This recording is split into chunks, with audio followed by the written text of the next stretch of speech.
Well, good afternoon, Facebook, YouTube, IG family. It's your boy, Damon Moss, back once again for another phenomenal morning motivation. Now, today, I have a very personal message for you today.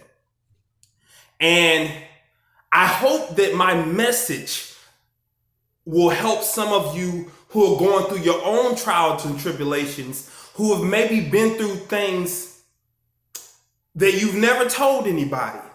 You see, in life, we can't choose our mom and our dad and our brothers and our sisters. And in many cases, we can't choose the environments that we grow up in. We can't choose if we grow up impoverished or without money or having less than. But what we can choose to do is take the lessons we've learned once we become adults, once we have good, clear mindsight, where we have and learn enough where we can apply those trials and tribulations to make us better.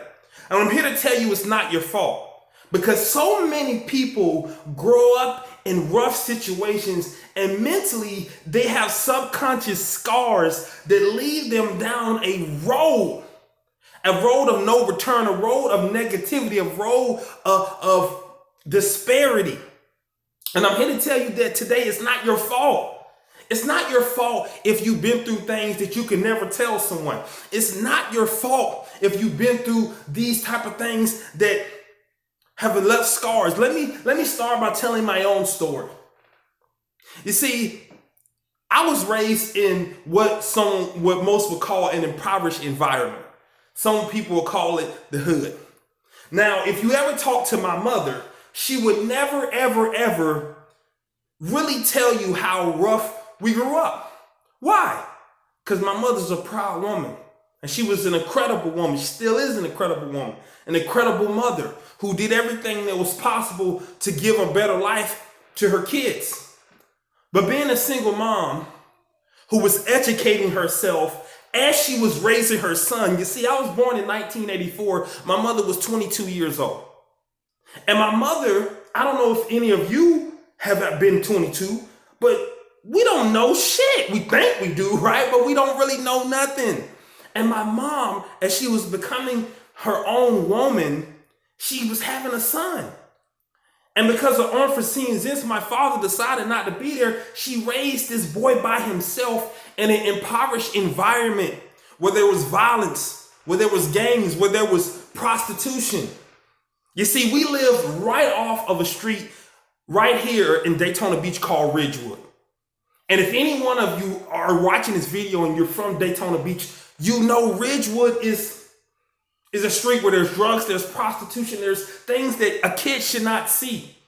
But I saw some of these things, but my mom was smart enough to tell me to watch out for these things because she knew she couldn't protect me every single day of the week. She knew that I would come across these things, and because of some of these experiences, it placed something in my head where I wanted to go out and do these things, where I wanted to go out and become a big time drug dealer and run the streets and do all of these street things. And the reason that I went through so many of these emotions is because my father wasn't there. And I could never explain this to my mother because she was too prideful of a woman and she was working too damn hard to hear her son talk about some man who was not even there helping. So needless to say, when I would try to bring these things to my mother, she didn't want to hear it, and rightfully so. I get it. When you're working every day to supply for someone, who wants to hear about some person is not there, who ain't even helping? Who wants to hear about that? So I got it. But it still did not compress or suppress the emotions that I felt about my father not being there.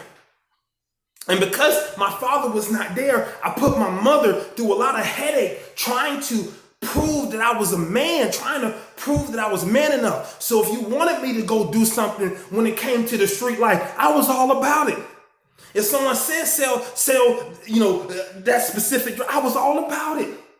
You see, I'm going to run through right here some of the mistakes that I've made, some of the stupid shit that I did trying to prove to myself that I was a man, because there's two different ways you can overcome things you've been through. There's two ways you can overcome negativity. One is by doing more negative things, and two is by counteracting with positive things. And the choice that you choose to make will determine how your life ends up. Now let me read something here. So what I'm going to read to you is my affidavit, and I'm reading it right here. So this is straight from the internet, right? So we're going to read this. Now it has my name on here. Demond Alexander Moss says that I'm 6'3", 250. I'm more nowadays about, I think I've grown since this was last. I'm almost 6'4" now. And I weigh myself down about 270. But I'm coming down. Okay? Has everything. Now, let's go through some of my charges. See, these are the stupid things that we do trying to prove to ourselves that we are more. Charge number 1, 3rd-degree felony, marijuana possession over 20 grams. Charge number 2, 2nd-degree felony, robbery. Charge number 3, 3rd-degree felony, grand theft. Charge number 4, 1st-degree misdemeanor, petty theft. Charge number 5, marijuana distribution. That's a 3rd-degree felony. Charge number 6, a 1st-degree misdemeanor, possession of cannabis under 20 grams. Another possession of cannabis under 20 grams. That's 7. I think that puts us at number 7. And then charge number 8, which is a 3rd-degree felony, failure to appear in court. That's 8 criminal charges on my record. 6 of them, if I count it right, are felonies.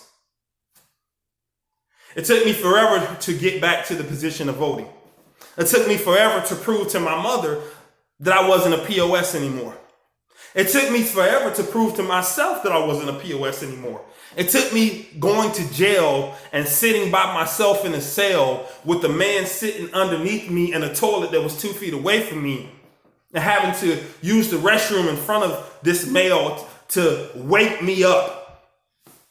And I realized that all the anger I had and all the things that I did was trying to prove to people who didn't give a damn about me how man I was, how much of a man I was, how much of a man I was. And I realized that being a man was not about shooting and killing and selling drugs. Being a man was about going to work and paying the damn bills.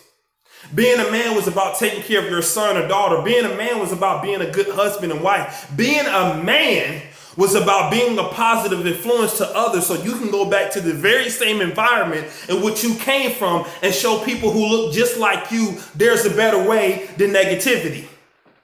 And once I realized that what I thought was a man and what being a man really was, once I realized the two were very different, I went on a crusade to become the new man who I am today. Now, there's still growth that needs to take place, but I'm here to tell you that it's not your fault.